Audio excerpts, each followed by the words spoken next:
Hi, and welcome to level 2 of Now the Green Blade Rises. I am assuming that by this point you've become an expert in the rhythm pattern that was in level 1. Now we're going to move from the rhythm that you know to how it is presented on the printed page. Now I showed you the rhythm as a quarter note, 2/8 notes, quarter note, 2/8 notes. And as you remember, it takes 2 quarter notes to equal 2/8 notes to equal 1 quarter note. I'm not sure you can see it, but I have a pile of measuring cups in front of me.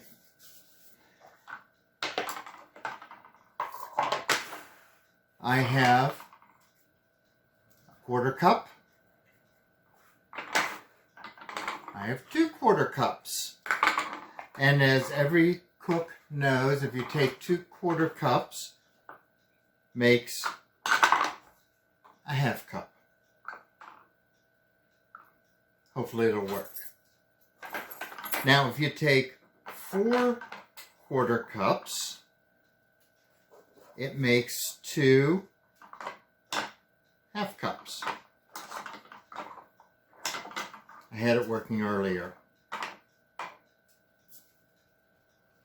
It takes 2 half cups to make a full cup.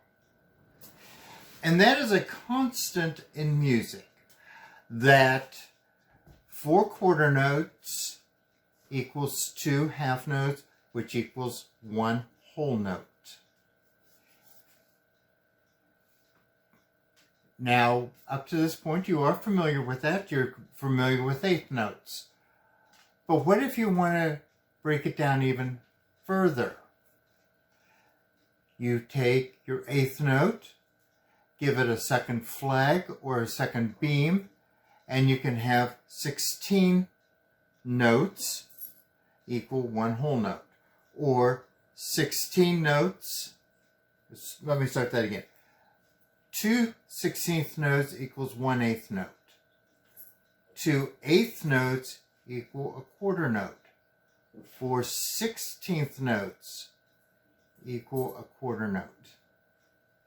And so forth and so on. One of the handouts that I gave you is a chart that looks like this, which kind of breaks it down.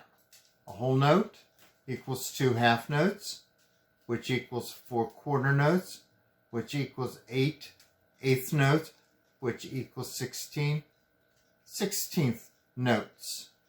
And as you can see, as you go up, that you have 4 16th notes to 2 8th notes to 1 quarter note.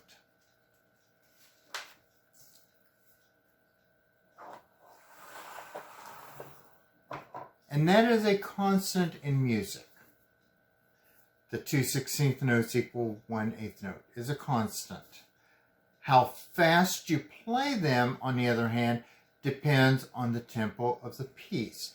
Much like you had the 3 choices of tempo with level 1 of slow, fast, and medium.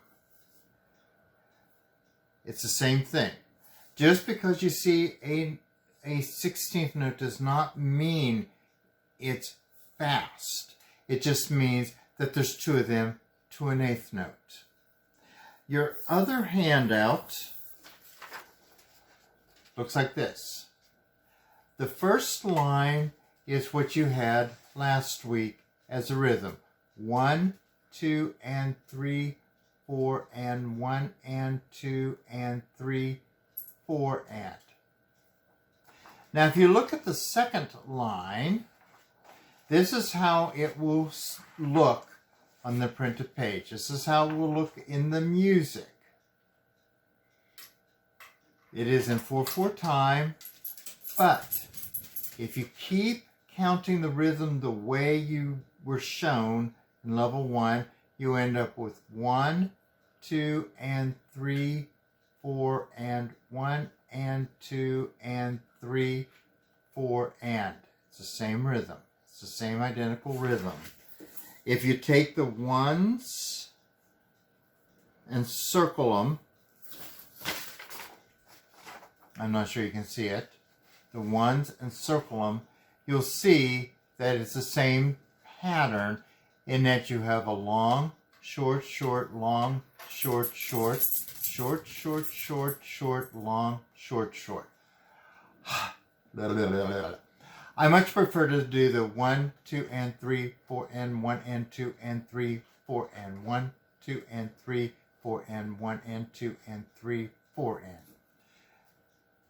Your assignment, you have a couple assignments. The main one is to take a sheet of paper, cover that first line,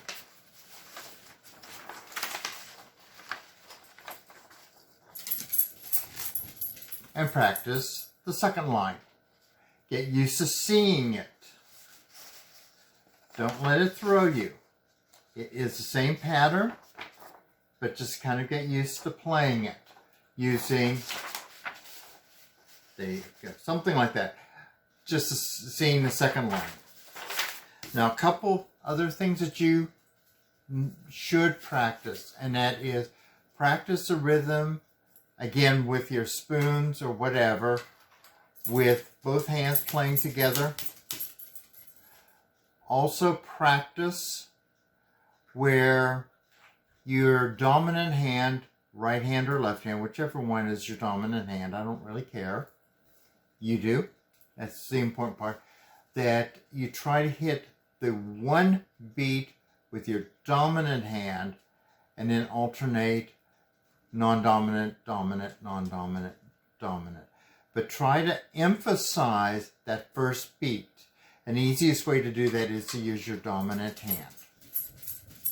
So that's your assignment for level 2, is get used to seeing it as 16th notes and 8th notes. Practice both hands together. And practice dominant hand on 1, non-dominant on 2. 1, 2, and 3, 4, and 1, and 2, and 3, 4, and 1, 2, and 3, 4, and 1, and 2, and 3. Making that first beat a bit louder than the rest of the beats. And we shall see you on level 3. Have a good day.